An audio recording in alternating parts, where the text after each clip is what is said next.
Good Friday हा ख्रिस्ती बांधवांच्यासाठीचा महत्त्वाचा दिवस आहे. याच दिवशी येशू ख्रिस्तांना रोमन सैनिकांनी अन्यायकारक पद्धतीनं क्रूसावर चढवलं होतं, याची आठवण करून देणारा हा दिवस आहे. येशूंनी याच दिवशी प्राणार्पण करत मानवजातीनं केलेल्या पापांचं प्रायश्चित्त घेतलं, अशी ख्रिस्ती बांधवांची श्रद्धा आहे.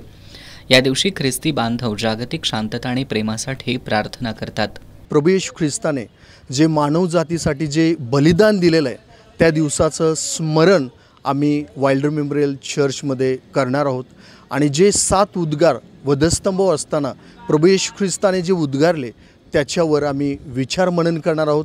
आणि प्रभू येशू ख्रिस्तानं जसं जीवन व्यतीत केलं तसंच त्याचे जे अनुयायी आम्ही जे आहोत त्याप्रमाणे जीवन जगण्याचा आम्ही प्रयत्न करणार आहोत. चर्चमध्ये अनेक गीतांच्या स्वरूपात देवाचं गौरव केले जाणार आहेत आणि संपूर्ण मानवजातीसाठी, संपूर्ण आपल्या भारत देशासाठी विशेष प्रार्थना केली जाईल. आणि या निमित्तानं शाहूपुरीतील वाइल्डर मेमोरियल चर्चमध्ये सामुदायिक प्रार्थना आणि कार्यक्रमाचं आयोजन करण्यात आलं आहे.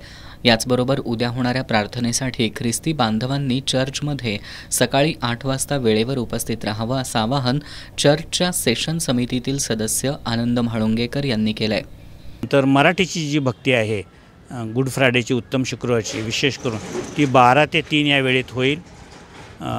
उन्हाळ्याचा त्रास जाणवत आहे, परंतु परमेश्वरानं येशू ख्रिस्तानं आमच्यासाठी जे त्या वधस्तंभावर बलिदान दिलं, आम्हासाठी रक्त सांडलं आणि त्याचं जे पवित्र वचन त्या वधस्तंभावर दिलं जाणार आहे त्याचं मनन आणि चिंतन देवाचे दास बथुवेल गावित, मुंबई हे आपल्याला उद्या वचनाच्या माध्यमातून स्पष्टीकरण देणार आहेत.